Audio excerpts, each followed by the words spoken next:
Cet outil numérique peut être considéré comme si un outil d'asservissement. Vous êtes donc heureux que ces nombreuses informations soient dorénavant en libre accès sur le dark web. Une des limites à la numérisation, à la toute numérisation des démarches administratives, c'est la question de l'égalité. Bonsoir à toutes et à tous et bienvenue pour cette 170e émission de Justice Citoyenne, regard croisé entre citoyens et avocats, avec maître David Guyon, avocat au barreau de Montpellier, également avocat au barreau de Paris, et avec également notre cher Gauthier en coulisses également qui nous gère la régie. Coucou Gauthier, j'espère que tu vas bien. Bonsoir à toutes et tous, à ceux qui viennent de nous rejoindre. Vous pouvez penser à mettre les likes et les partages, notamment sur les deux chaînes YouTube, David Guyon, avocat, et Pierrick Thévenon. Vous avez également un petit flash info qui a été fait il y a quelques minutes que vous pouvez retrouver sur la chaîne de David Guyon, que j'ai suivi également direct.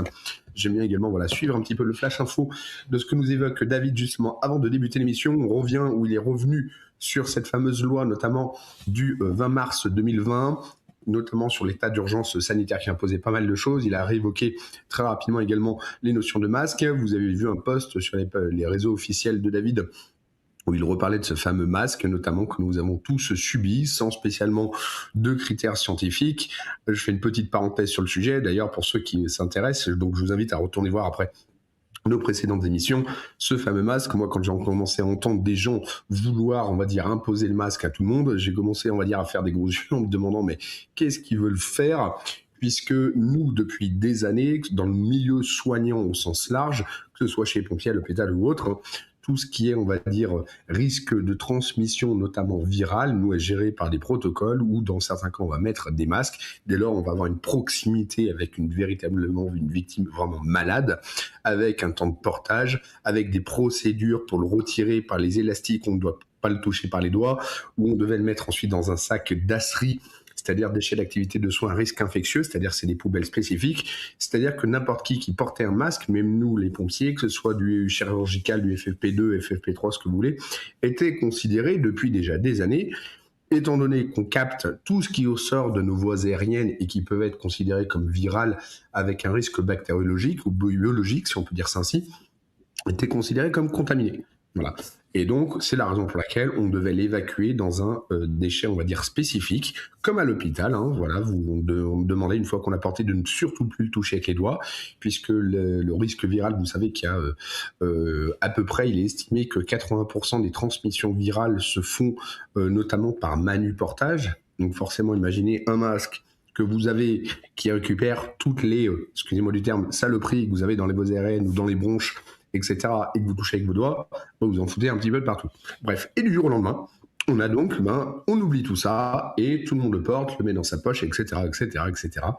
Bref, voilà, encore une fois, ce qui montre, entre guillemets, les différentes problématiques qu'on a eues avec cette crise. Donc, je vous invite à retourner voir ce que nous a évoqué David. Ce soir, on va aller sur un autre sujet. Alors, autre sujet, oui et non, parce que finalement, on l'a vécu également durant cette crise qui est arrivée en 2021.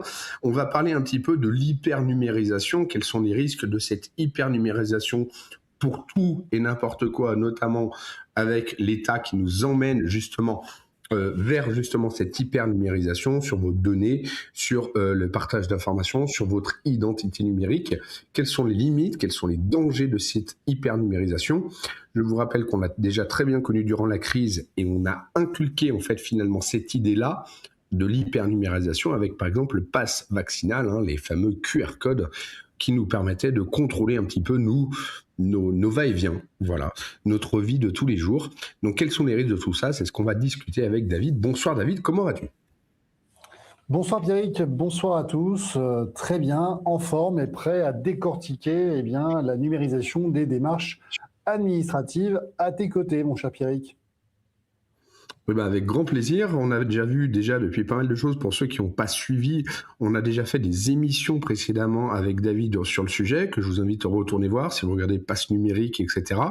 On a notamment des informations sur, on a déjà fait, je crois, des émissions sur un petit peu, notamment, vous savez, le fameux pass, notamment pour accéder au JO. Le fameux le pass vaccinal également, notamment l'identité numérique, etc. Quels sont les risques de tout ça avec toutes nos données au fur et à mesure, finalement, on se retrouve dans une situation où on nous dit, finalement, c'est pratique. Alors oui, en quelque sorte c'est pratique, mais quel est le risque de tout ça, surtout quand on commence à vouloir numériser la monnaie, quand on commence à vouloir numériser les données de santé, voilà, qu'est-ce qu'il en est de tout ça, quels sont les risques? C'est ce qu'on va décrypter avec David. Alors David, attends, si je reprends un petit peu mon résumé, toujours très bien préparé par l'excellentissime Gauthier, justement, qui gère la régie que vous voyez des fois en commentaire et qui épingle toutes vos questions. Si vous avez des questions, pensez d'ailleurs à les poser. Vous marquez bien questions et notamment Gauthier les épingle et on tente d'y répondre à la fin de l'émission. On a notamment, selon toi, est-ce que notamment tout ce qui est numérique est une avancée ou un danger pour les citoyens? Est-ce qu'il y a un entre-deux? Et quels sont les risques pour les personnes? Et surtout, on a entendu déjà pas mal de piratage. On avait fait une émission suite aux données volées de... On fait tellement d'émissions, j'ai oublié de quoi c'était. Aide-moi, La David. responsabilité de l'État sur le vol de nos données personnelles. Voilà, très bien, super, merci. C'était lié à une affaire pour SFR, je crois, c'est ça, hein? Non, Je me rappelle. c'était lié pour des administrations publiques qui ont vu leurs données personnelles de millions d'usagers être dérobées par des hackers. Et donc, on a une action en responsabilité qui est engagée avec l'ADLF, l'Association de défense des libertés fondamentales. C'est la plusieurs fois que j'en parle sur cette chaîne YouTube, mais évidemment, si vous souhaitez les soutenir, vous pouvez, parce qu'il n'y a pas d'aide publique pour une telle association, vous vous doutez bien. Et donc, l'association m'a mandaté pour pouvoir engager une action en responsabilité et peut-être un peu freiner cette numérisation à tout va. Parce que, évidemment, lorsqu'on parle de numérisation des procédures administratives, on ne peut pas répondre est-ce que c'est bien ou est-ce que c'est mal. Ce serait une réponse qui serait totalement inadéquate et surtout qui ne permet pas d'avoir toute la nuance nécessaire sur un tel sujet. La question n'est évidemment pas de se demander si la numérisation des démarches administratives est une bonne chose ou non. La réponse, elle est la dématérialisation est là, qu'est-ce qu'on en fait? C'est ça la question. Et donc, aujourd'hui, on va tenter d'analyser intelligemment, c'est-à-dire avec nuance, un sujet qui, évidemment, est fondamental, puisque lorsqu'on parle de numérisation des démarches administratives, en fait, on parle de notre quotidien. Dans quelles conditions ces démarches s'imposent-elles à nous? Dans quelles conditions pouvons-nous y satisfaire? Et surtout, est-ce qu'on est tous contraints en tout temps et en tout lieu de fournir une multitude de données personnelles lorsque, en même temps, nous ne sommes pas capables d'assurer une protection maximale de nos données personnelles? Ça, c'est en tout cas la réponse que je vais tenter de vous donner ce soir, avec évidemment l'article juridique qui accompagne l'émission de ce jour et qui, évidemment, on ne va pas faire l'objet d'une relecture, ce n'est pas l'intérêt, mais simplement faire part un peu de mes observations en tant qu'avocat, des craintes qui sont les miennes, mais aussi des avantages que représente une digitalisation, une numérisation des démarches administratives. Mon cher Pierrick, avant qu'on commence, est-ce qu'il y a des questions? Il y en a quelques-unes, mais je pense qu'on y répondra justement à la fin, parce que ça va être des questions justement sur un petit peu le sujet. Eh bien, très bien. Alors, sans plus attendre, avançons sur ce sujet passionnant. Est-ce que tu peux nous dire donc du coup quels sont les risques justement un petit peu pour les citoyens, notamment avec cette hyper-numérisation, quels sont les dangers? On entend surtout parler de piratage, dans les différents piratages qu'il y a, qu'est-ce que ça peut représenter comme danger pour nous les citoyens qui voyons par exemple nos données volées, que ce soit des données de santé, des données justement des factures, de la facturation, des données avec notre opérateur téléphonique. Bref, est-ce que tu as des informations là-dessus? Alors, on va y venir, évidemment. Avant, j'avais envie qu'on précise ce qu'on entendait par numérisation des démarches administratives, notamment des procédures administratives. Alors, il ne s'agira pas de parler des démarches de type télérecours, c'est-à-dire saisine des juridictions administratives. D'accord ? Ce ne sera pas l'objet de notre émission, je le précise, parce que sinon, on y serait encore jusqu'à demain matin. Donc là, on va se concentrer sur les procédures administratives, c'est-à-dire le processus par lequel les démarches avec l'administration sont transformées en format numérique.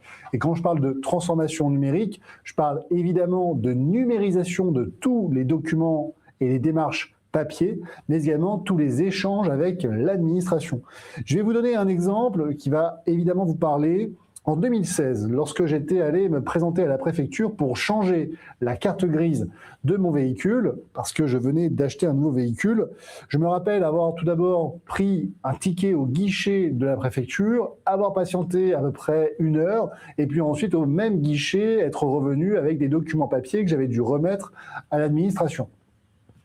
C'était ça la réalité d'une démarche correspondant à une cession de carte grise.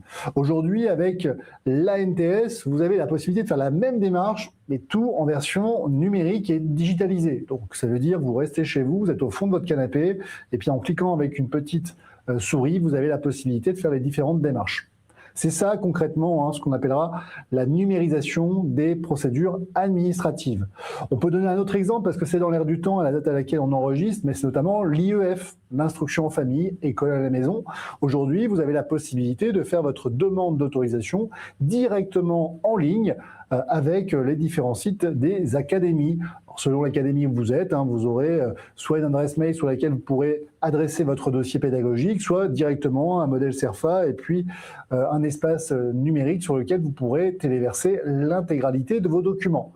S'il n'y avait pas de numérisation de ces démarches administratives, on vous demanderait de tout imprimer, de tout envoyer par voie postale. Mais, et c'est encore un autre exemple de la numérisation, là on y voit les aspects positifs, on voit un gain de temps, un gain d'efficacité, une accélération de la démarche administrative, mais il y a aussi évidemment toujours et avant tout des risques. Alors les risques qui sont de 3 ordres. Le premier, c'est le principe d'égalité devant la loi et notamment devant les services publics. Oui, on n'est pas tous égaux devant la loi. On a ce qu'on appelle la fracture numérique. La fracture numérique, c'est l'impossibilité parfois matérielle ou technique, voire les deux, de pouvoir accéder à une connexion Internet, à des outils informatiques permettant de bénéficier de ces services numériques. Donc si vous n'avez pas Internet, si vous n'avez pas de téléphone, si vous n'avez pas d'ordinateur, qu'est-ce qu'on fait? Est-ce qu'on a des solutions pour vous? Et parfois, évidemment, il peut y avoir soit un choix de ne pas avoir accès à ces outils, et c'est normal, c'est coûteux, puis parfois le téléphone, c'est aussi un outil d'asservissement. Moi, j'ai des personnes qui m'appellent le samedi, le dimanche, et alors je réponds pas, évidemment, si vous m'appelez le samedi ou le dimanche, à moins que ce soit une extrême urgence, à moins que vos enfants soient sous un pont, je ne réponds pas, mais autrement, le reste du temps, j'essaie d'être assez réactif. Eh bien, cet outil numérique peut être considéré comme un outil d'asservissement. Et certains confrères ont fait le choix, par exemple, de mettre de côté totalement leur téléphone portable. Ils ne téléphonent jamais avec leur téléphone portable pour discuter avec leurs clients ou, d'une manière générale, dans leur vie quotidienne. C'est un choix de vie et on doit le respecter parce que, d'un certain côté, on peut reconnaître que oui, les téléphones portables impliquent cette accélération. Et puis, il y a aussi la question du coût. On y était venu, mais je rappelle qu'aujourd'hui, avec un prix de l'essence à plus de 2 €, évidemment, on va se poser la question de réduire le train de vie du quotidien des Français qui sont, de manière très concrète, à 5 ou 10 € près pour terminer le mois.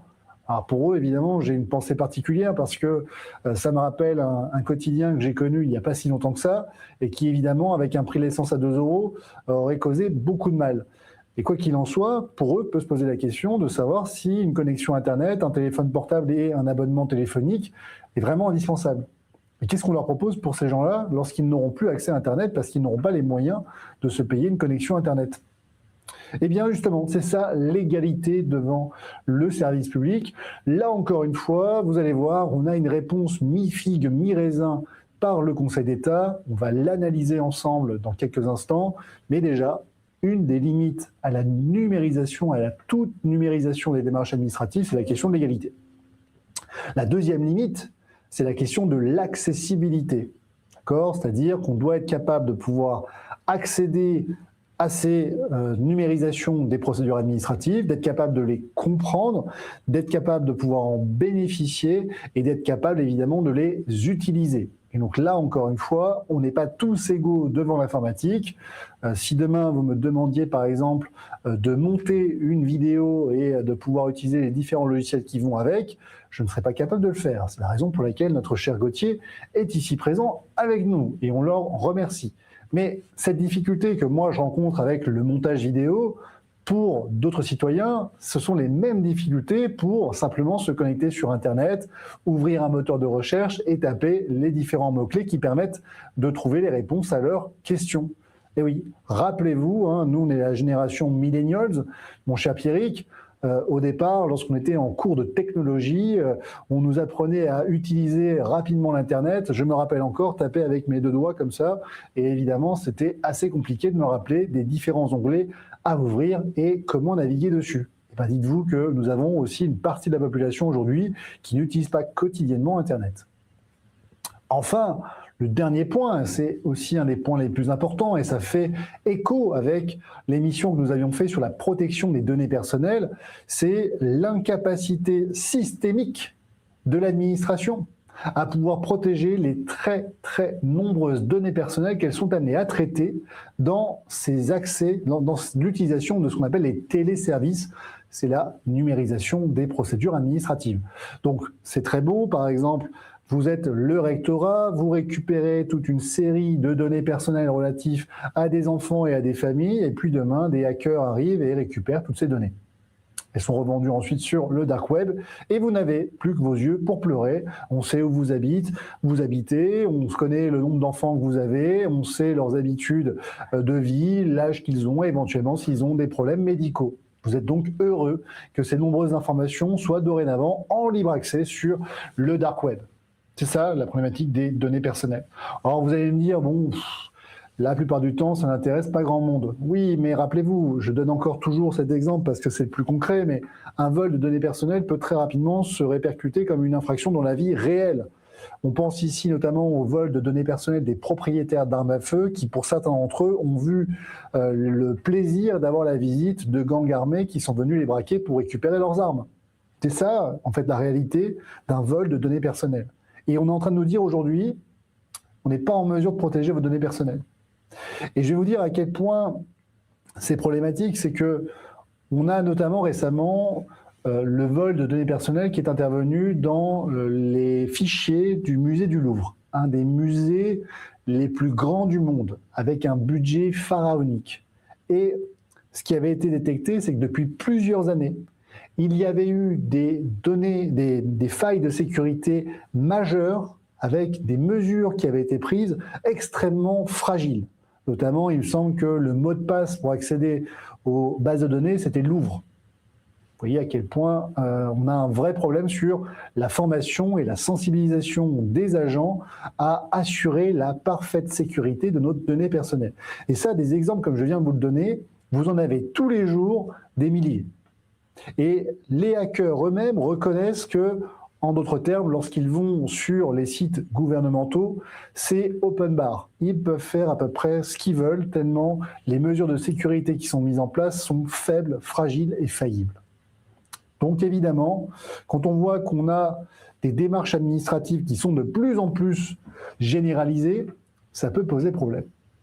Et enfin, ce sera peut-être le plus important, avec l'arrivée de l'IA et l'utilisation par le gouvernement et les services de renseignement, on a évidemment la crainte, par cette collecte massive de données personnelles, qu'on puisse instaurer une surveillance généralisée. Rappelez-vous le pass JO. Pass JO qui est formidable, puisqu'on récupérait des données extrêmement sensibles. Selon le secteur où vous vous trouviez, à proximité des jeux, dans la zone des jeux, ou simplement en transit par ces différentes zones, vous aviez l'obligation de fournir toute une série de documents qui pouvaient varier d'un motif à un autre, sachant qu'évidemment, pour accéder à ces zones, vous deviez répondre à l'un de ces motifs. Donc, on a par exemple le motif pour pénétrer dans la zone qui est le lieu d'habitation. Vous deviez fournir votre carte d'identité et votre bail d'habitation. On est donc heureux de savoir où vous vivez, le montant de votre loyer et évidemment les caractéristiques de votre logement. Ce sont des données personnelles qui ont été conservées pendant plus de 3 mois. Et vous le savez, une fois que c'est sur une base de données, ça ne disparaît jamais vraiment. Et donc, avec cette multitude de données collectées, on a évidemment la crainte d'une surveillance massive de l'ensemble de la population. Alors vous allez me dire, mais pourquoi donc le gouvernement chercherait-il à assurer une surveillance massive de la population? Eh bien, ma théorie est la suivante, mais évidemment, vous me direz en commentaire ce que vous en pensez. Vous me direz si vous aimez l'analyse que vient de faire aujourd'hui sur la numérisation des démarches administratives. Si vous n'êtes pas abonné, abonnez-vous, évidemment. C'est gratuit, ça nous fait extrêmement plaisir et en plus, ça valorise notre travail puisque ça le rend beaucoup plus accessible, l'algorithme poussant la vidéo tout naturellement. Donc, s'abonner, c'est rendre service à de nombreuses personnes. On revient donc sur la surveillance numérique. Pourquoi donc le gouvernement chercherait-il à surveiller la population? Mon analyse est la suivante. Elle est évidemment très subjective et elle vaudra bien ce qu'elle vaudra. Mais dans un monde où les gouvernants sont de plus en plus autoritaires, de plus en plus au-dessus des lois et de plus en plus énervés à vouloir conserver leurs avantages et leurs privilèges, il y a une volonté d'encadrer et de restreindre toute contestation. Plus une société est injuste, plus le pouvoir est fragile et plus ses tentatives de se maintenir au pouvoir seront brutales et féroces. Brutales et féroces parce que, évidemment, toute contestation sera tuée dans l'œuf. Il n'y aura plus la possibilité d'avoir des gilets jaunes 2.0, puisqu'en réalité, bien avant qu'un tel mouvement puisse intervenir, la surveillance généralisée aura identifié, neutralisé et écarté les personnalités qui auraient pu mener de tels mouvements. Et ce, bien entendu, à l'abri de tout regard et de tout contrôle juridictionnel. La surveillance algorithmique, c'est l'assurance de vivre dans un monde dans lequel toute contestation est toujours et systématiquement tuée dans l'œuf, simplement parce qu'au moment où vous devenez un peu trop contestataire, au moment où vous devenez un peu trop gênant, eh bien le pouvoir vous a déjà identifié. Donc ça, c'est assez facile à faire et aujourd'hui, on le voit, l'IA a de plus en plus de capacités avec ces outils technologiques. Alors vous me direz, oui, mais attendez, il y a peut-être une loi qui va passer et on va quand même apporter des garanties. Oui, peut-être, peut-être pas. Moi, je me rappelle juste de la crise sanitaire. On nous a envoyé des drones, surveiller et distribuer des contraventions sans aucune loi venue réglementer l'utilisation de ces drones et autoriser la distribution automatique de contraventions. Donc vous voyez, à partir du moment où, en période de crise, on est capable de contourner et de mépriser autant la loi, j'ai pas une énorme confiance dans nos gouvernants à respecter la légalité et à encadrer les mesures de surveillance dans un régime juridique tout beau, tout neuf. Clairement, ne comptez pas là-dessus. Donc, la numérisation des procédures administratives, c'est une bonne chose dans le sens où elle permet d'accélérer les démarches, de les simplifier, de les rendre plus accessibles, d'améliorer la performance des services publics, mais à condition, évidemment, qu'elle respecte le principe d'égalité, d'accessibilité, de protection de nos données, et surtout qu'elle ne soit pas dévoyée pour assurer une surveillance de masse. Alors, la dernière question à laquelle j'avais envie de répondre avant qu'on passe aux questions-réponses, c'est évidemment, peut-on nous imposer une procédure 100% dématérialisée? Alors, la question se pose puisque récemment, une disposition réglementaire est intervenue pour demander à l'ensemble des personnels intervenant auprès des publics infantiles, scolaires et périscolaires, et puis surtout une population mineure, de procéder à une déclaration sur l'honneur directement sur Internet par une voie dématérialisée.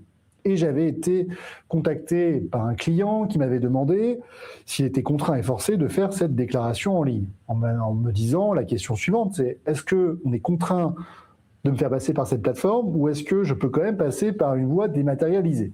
Alors, la position du Conseil d'État est la suivante et je vous ferai part un peu des craintes qui sont les miennes. Tout d'abord, on a un avis contentieux du 3 juin 2022. Dans l'article juridique qui accompagne l'émission, je vous ai mis en lien téléchargeable la décision. Vous irez la regarder, vous en ferez votre propre analyse. Dans cette décision, le Conseil d'État nous dit qu'il est possible de prévoir une procédure administrative 100% numérique, mais attention, il faudra quand même prévoir des alternatives en tenant compte d'un certain nombre de critères. Là, ici, il était question de titres de séjour en ligne, donc à destination d'une population qui est relativement fragile et qui a évidemment beaucoup plus de difficultés que d'autres à accéder aux services numériques. Elle nous dit tout d'abord que la loi, et notamment certaines dispositions du Code des relations entre le public et l'administration, n'interdisent pas en soi de rendre obligatoire un téléservice. En d'autres termes, heureusement, il est possible pour l'administration de mettre en place un téléservice. La deuxième chose, c'est qu'il ne faut pas que ce droit, cette faculté, se transforme dans une certaine manière à une impossibilité matérielle et technique pour les usagers d'avoir un usage normal de ce service public. Et donc là, ici, évidemment, elle considérait que d'imposer à des étrangers une procédure 100% numérique n'était pas possible. Alors, le Conseil d'État ne nous dit pas « c'est jamais possible de le faire ». Il dit simplement « vous devez tenir compte d'un certain nombre de conditions ». Donc, il va laisser une marge de manœuvre. Il va expliquer que d'abord, il va falloir tenir compte de l'objet du service et de la complexité de la démarche. Plus l'objet du service et la démarche est complexe, plus on doit procéder à des alternatives. La deuxième chose, on doit regarder quelles sont les conséquences pour les intéressés s'ils ne peuvent pas accéder à ce service. Il y a des fois où les conséquences sont beaucoup plus importantes que d'autres. On va également regarder les caractéristiques de l'outil numérique. Est-ce qu'il est simple d'usage, est-ce qu'il est complexe, est-ce qu'il implique un très lourd traitement des dossiers? Toutes ces questions se poseront. Et enfin, il va tenir compte du public qui est concerné, notamment des difficultés d'accès ou de maniement du numérique. Donc vous voyez, c'est l'ensemble de ces conditions qui font que, par exemple, lorsqu'on a un pass sanitaire, on vous dit, vous pouvez évidemment avoir un pass papier, vous pouvez l'imprimer et le présenter. Alors, la difficulté, elle est la suivante. Tout d'abord, à mon sens, laisser une très large marge de manœuvre à l'administration, c'est en réalité créer tout le terreau fertile à une sorte de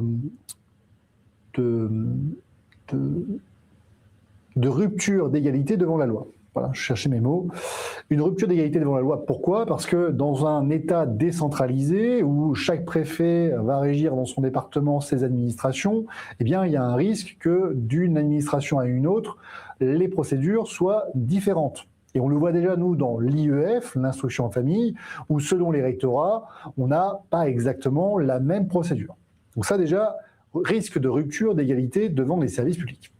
La deuxième chose, et c'est tout l'intérêt aussi de l'action en responsabilité que l'on fait avec la DLF, c'est qu'à partir du moment où vous êtes incapable d'assurer une sécurité raisonnable de nos données personnelles, vous devez systématiquement prévoir un service d'accès à un service public qui soit par voie dématérialisée. D'accord, qu'on soit capable de retourner au format papier lorsque vous n'êtes pas capable, vous, administration, d'assurer la pleine sécurité de nos données personnelles.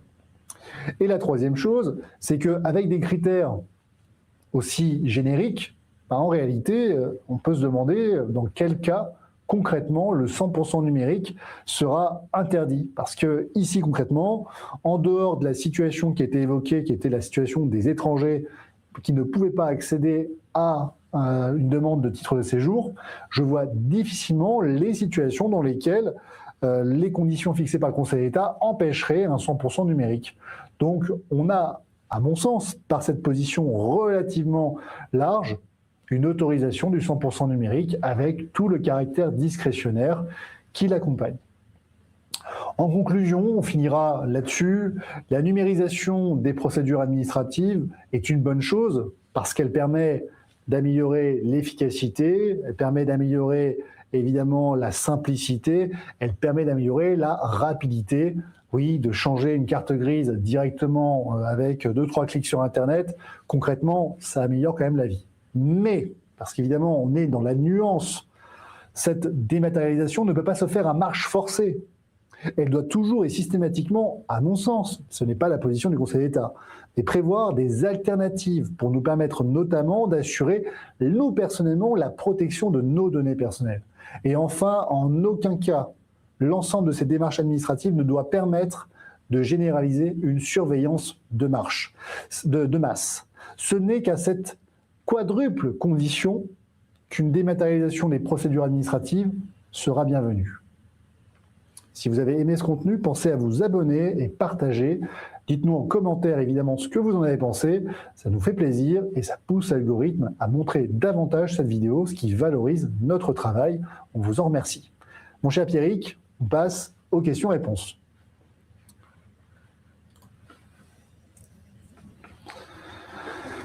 Pierrick est parti jouer à la console de jeu.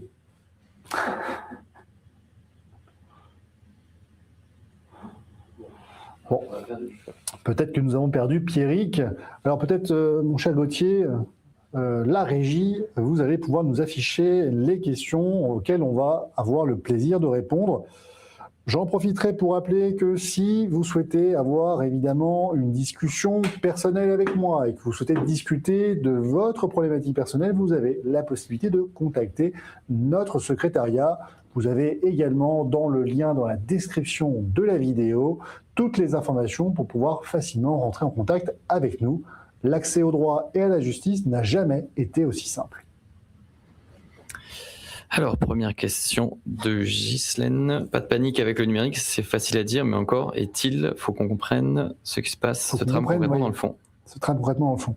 Alors, je ne sais pas si on a répondu à cette question au cours de notre émission, mais évidemment, nous ne sommes pas tous égaux devant le numérique, raison pour laquelle je demande systématiquement, en tout cas, je considère que pour qu'une telle procédure soit parfaitement légale et respecte le principe d'égalité et d'accessibilité au service public, il faut toujours qu'il y ait une possibilité de saisir par voie traditionnelle, c'est-à-dire la voie papier, l'administration. Je crois que Pierrick est revenu. Pierrick est revenu. On va le faire remonter sur scène. Excusez-moi, vous m'entendez bien ou pas? Oui. Ah, super, merci. Et en plus, on m'entend Gauthier. Excusez-moi, j'ai fait la même chose que faisait des fois David. Je me permets, David, sans regretter aucune.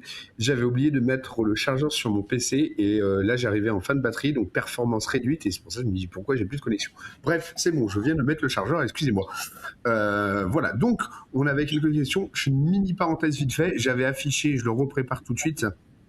On parlait de données digitales. J'ai pratiquement tout entendu, il n'y a que sur la fin où ça commence à bugger quand je t'écris Gauthier pour te dire j'ai un petit plantage. On retrouve, je ne sais pas si tu as la possibilité de mettre à l'écran juste le document que j'ai mis, si c'est possible. Voilà, oui. Vous retrouvez encore une fois, sans être complotiste, également ce qui nous inquiète et ce qui va totalement dans la lignée un petit peu de ce que disait David, c'est qu'on devine également qu'on a quand même pas mal de choses qui sont introduites, notamment par des entités, si on va dire des instances, moi ce que j'appelle supranationales, comme le Forum économique mondial, notamment d'où vous savez par exemple dont Emmanuel Macron est un global leader du Forum économique mondial, bref pour la petite parenthèse, et qui avait publié en février 2022 notamment un rapport sur entre guillemets les orientations mondiales, sur notamment Advancing Digital Agency, the Power of Data Intermediaries. Je pense que c'est facile de comprendre. Et vous retrouvez un petit résumé, si on trouve bien, on ne va pas décortiquer tout le document, mais justement qui est en lien avec tout ce qui est en train de se passer, où on voit qu'on est totalement dans cette direction-là. Vous retrouvez en page 22, où on voit totalement notre identité digitale avec tout ce qui est associé, le e-commerce, social platform, e-government, donc nos démarches administratives, tout ce qui est en fait en lien, où on est vraiment en train de s'orienter sur une digitalisation totale, notamment de nos données, avec un contrôle potentiel total de la population, comme l'a évoqué un petit peu David. Voilà pour ce partage. On peut arrêter ici. On va répondre aux questions, parce qu'il ne nous reste plus que quelques minutes, si j'ai bien compris. Tu as répondu, du coup, pendant que j'étais absent ou pas encore? J'ai répondu à la première question. Et là, on va passer à la deuxième question. Donc, il y avait une question de Guylaine Charonneux à 21h07. Est-ce qu'il y aurait plus d'inconvénients que d'avantages avec la numérique? En général, les numéros de téléphone sont aussi usurpés pour l'interrogation. Finalement, ça reprend un peu ta conclusion que tu as évoquée. Oui, en fait, derrière numérisation des démarches administratives se pose la question de la sécurisation des données personnelles utilisées pour justement faire usage de ces procédures dématérialisées. Pour moi, tant que l'État n'est pas capable d'assurer à 100% la protection de nos données personnelles, toute démarche de dématérialisation des services publics doit toujours s'accompagner d'une alternative au format traditionnel, c'est-à-dire saisine papier des administrations. Il y en a qui me demandent le lien du document. En fait, vous tapez juste en fait le titre. Hein, vous allez sur Google, vous tombez le titre, vous allez tomber sur le site internet officiel du Forum économique mondial qui vous propose de télécharger le rapport. Vous tapez Advancing Digital Agency, WEF, hein, vous allez voir, vous allez tomber dessus. Bref, voilà pour ça. Merci pour la réponse. On a une question de Clioscope 21h09. Que faudrait-il pour s'opposer à cette numérisation imposée par l'Europe et suivie par la France? Quels moyens juridiques et quels besoins ont ces moyens juridiques? Et ont ces moyens juridiques, pardon. Pour moi, il y a 3 actions à mettre en place.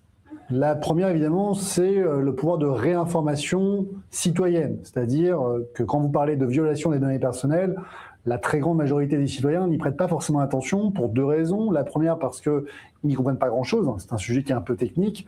La deuxième, parce qu'on ne leur a pas expliqué les conséquences concrètes d'une violation d'une donnée personnelle. Je le dis souvent, je donne toujours l'exemple de la question des propriétaires d'armes à feu, parce que c'est vraiment la situation, je trouve, la plus extrême des conséquences d'une violation de données personnelles. La deuxième chose, une fois qu'on a réinformé, on doit sensibiliser nos hommes politiques. Évidemment, dans un monde où la politique décide et agit, on doit évidemment réinformer nos hommes politiques, nos femmes politiques, de la nécessité d'encadrer davantage la protection de nos données personnelles. Et la troisième chose, c'est ce que l'on fait avec l'ADLF, c'est engager en responsabilité l'État de manière à ce qu'il soit contraint et forcé d'apporter dans les démarches administratives numérisées une alternative afin d'assurer la protection de données personnelles tant qu'il n'apportera pas les gages et les garanties nécessaires à la protection de ces mêmes données. Voilà les 3 axes. Ce n'est évidemment pas une liste exhaustive et elle est très subjective, je suis d'accord et je n'ai pas de problème avec ça. Eh ben, je te remercie. Il y avait 2 questions qui se suivent, notamment Maëlys de Transvose. Comment échapper à cette surveillance massive? Alors, comment échapper? Malheureusement, aujourd'hui, en 2026, c'est très difficile d'échapper à cette surveillance massive. La seule possibilité, les seules possibilités, pour moi, elles sont politiques, c'est de sensibiliser davantage les hommes politiques à la nécessité de protéger nos données personnelles et d'assurer un véritable sanctuaire du droit à la vie privée et familiale. Droit qui, vous l'aurez compris, durant la crise sanitaire, a été très largement malmené, puisque votre corps n'est plus votre corps et que un certain nombre de données personnelles étaient devenues indispensables pour pouvoir assurer la sécurité publique. Bon. Je ne vais pas vous refaire le topo du pass sanitaire et de l'obligation vaccinale. La deuxième chose, c'est d'engager des actions en responsabilité systématique. C'est-à-dire que tant que l'État n'apporte pas la garantie que nos données personnelles sont protégées, on doit systématiquement les poursuivre devant les juridictions administratives. Fort heureusement, c'est ce que nous faisons avec l'ADLF. Alors, merci à toi. Il y avait une question également encore de Maëlys, notamment quels sont les recours, notamment si nos données sont récupérées. Alors, comme on est vraiment très limite en timing, je pense qu'on peut l'inviter en fait à retourner voir l'émission que tu avais fait sur le vol des données personnelles. On va dire quels sont les recours possibles. Tout à fait. Ma chère Maëlys, je vous invite à aller voir notre émission qui sera évidemment beaucoup plus complète sur l'action en responsabilité que nous engageons actuellement avec l'ADLF. Merci à toi. Une question de 21h à 21h14 de Clio. La contrainte par un État peut-elle être considérée comme une violence illégitime et si oui, par quel organisme? Alors, la violence de l'État est toujours considérée comme légitime. En réalité, l'État, c'est cette institution à laquelle nous avons tous accordé de renoncer à une partie de notre liberté en échange de la garantie que notre sécurité soit assurée. Contrat social, Rousseau. Donc, à partir de ce moment-là, il ne peut pas y avoir de violence illégitime. En revanche, nous l'avons constaté, ça c'est la théorie. Cette théorie, aujourd'hui, elle n'est pas adaptée. Pourquoi? Parce que le pouvoir en place est de plus en plus illégitime. Il est amené aux urnes par des effets, vous l'aurez compris, de manœuvres politiciennes qui font qu'une toute petite minorité de la population permet de voir ses idées représentées et que nous avons de plus en plus une vie politique qui est clivée autour de grands sujets qui évidemment ne peuvent pas représenter toute la subtilité d'une société. C'est la raison pour laquelle aujourd'hui, clairement, nos libertés fondamentales ne sont plus garanties. Et ça fait écho avec le flash info que nous avons vu tout à l'heure, où une volonté politique subjective, éphémère et évidemment minoritaire va s'imposer par la force du droit. Si on considère qu'il y a des lois illégitimes, la difficulté que nous aurons derrière, c'est que la société ne pourra plus tenir, puisque certains pourront considérer qu'une loi les concerne et dans d'autres cas ne les concerne pas. Or, nous avons tous intérêt à ce que la loi soit toujours légitime, raison pour laquelle, dans la démocratie, on doit assurer une séparation effective des pouvoirs, des contre-pouvoirs et la possibilité pour les électeurs de ne plus voter pour des représentants, mais bien d'avoir la véritable possibilité de voter de manière régulière. Je vous invite à aller voir cette fois-ci l'émission que nous avons faite avec Étienne Chouard et que nous avons publiée sur notre chaîne il y a quelques jours de cela. Eh ben, merci à toi. Il y a encore pas mal de questions, mais certaines un peu hors sujet. Comme on est vraiment très limite en timing, je vais sélectionner, si je peux me permettre, notamment 21h15, Gabi Poli. Existe-t-il des fonds dédiés à la cybersécurité? Ça peut être intéressant. Je n'ai pas la réponse à cette question, mais on regardera si vous voulez. Voilà. L'argent numérique à 100%, on en avait déjà plus ou moins parlé, mais c'est pas encore, on va dire, acté. Comment faire valoir ses droits dans un pays aux mains de mafieux puissants, dangereux et apatrides? Alors là, c'est une question plus généraliste, on n'a pas spécialement la réponse, puisque c'est faire des recours, et chaque situation est un petit peu différente. Comme je dis toujours, faire un recours, c'est évidemment pas une fin en soi. Mais lorsque je vois le caravane de la restriction de nos libertés fondamentales passer, je ne peux pas, en tant qu'avocat, me contenter d'aboyer. Raison pour laquelle je fais des recours, mais évidemment, j'en ai conscience, parfois ce n'est pas suffisant.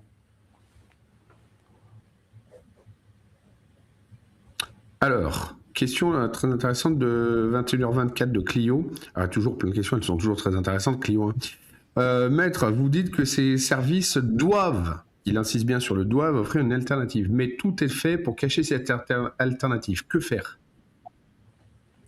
Des recours. On n'a pas le choix quand c'est comme ça, quand vous voyez que dans la réalité, la démarche alternative n'est pas proposée alors que rien n'empêche qu'elle le soit, vous n'avez pas d'autre choix, vous devez saisir un juge. Et si jamais il y a urgence à ce que vous soyez, que vous deviez remplir cette démarche administrative, vous pouvez le saisir soit en référé liberté, soit en référé suspension, selon le degré d'urgence suscité. Alors on arrive à la fin de cette émission, mon cher Pierrick. Oui. 21h30, on va clôturer. J'ai bien conscience que nous n'avons pas pu répondre à l'ensemble des questions posées par nos auditeurs aujourd'hui, mais évidemment, on fera un plaisir d'y répondre en commentaire. Je rappellerai encore une fois si c'était nécessaire, mais si vous aviez le besoin d'échanger directement avec moi, vous avez toutes les coordonnées dans la description de la vidéo. Vous êtes très nombreux à le faire chaque semaine. Je vous invite vraiment à le faire. Si on veut rendre le droit accessible, eh bien, ça commence déjà par cette première démarche.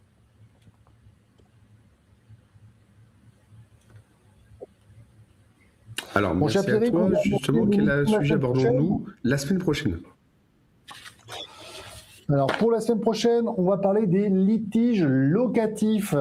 On a une loi récente qui est intervenue sur la loi anti-squat. On a également la question du plafonnement des loyers. On a enfin la question de la restriction du Airbnb. Bref, une multitude de sujets en lien avec l'immobilier qu'on aura le plaisir d'aborder la semaine prochaine. Donc, si vous aimez ce type de contenu, évidemment, abonnez-vous. Partagez autour de vous, ça va pousser la vidéo et pousser la chaîne YouTube, ce qui permettra à être davantage visible. Et vous le savez, ne pas connaître ses libertés fondamentales, c'est finalement ne pas décider de sa propre vie. Oui, si vous ne connaissez pas vos droits, vous n'avez aucune maîtrise sur le déroulement de votre vie. C'est donc pour ça que lorsqu'on est un citoyen responsable et adulte, on se doit de se réinformer. En tout cas, merci à toutes et tous. Merci à toi, David, pour ces émissions, ces informations. On est déjà à 170 émissions. Je vous rappelle que du coup, j'ai commencé à regarder, David. Ça va être vers mi-octobre où on va arriver à la 200e, où il faudra donc déjà prévoir. C'est d'ici quelques 6 mois. C'est déjà presque demain. Voilà, ce sera des choses qu'on pourra commencer déjà un petit peu anticiper. Et la semaine prochaine, lundi, donc désolé à tous ceux qui sont là également en présence, je ne pourrai pas être là puisque je suis de garde de nuit lundi soir prochain, donc vous devrez faire l'émission sans moi, j'en suis désolé. En tout cas, merci à toutes et tous, pensez à liker, partager, vous abonner. Et puis, vous vous retrouvez donc David lundi prochain en direct à 20h30 dans Justice Citoyenne, Regard croisé. Merci Gauthier, on verra. Merci à tous, plus de 300 personnes en direct, c'est formidable, on est ravis que ce type de contenu vous plaise et on va continuer à produire des contenus de meilleure qualité, tant sur le fond que sur la forme, notamment grâce à Gauthier, qu'on remercie vivement, encore une fois. Merci à tous, à la semaine prochaine et Pierrick, générique.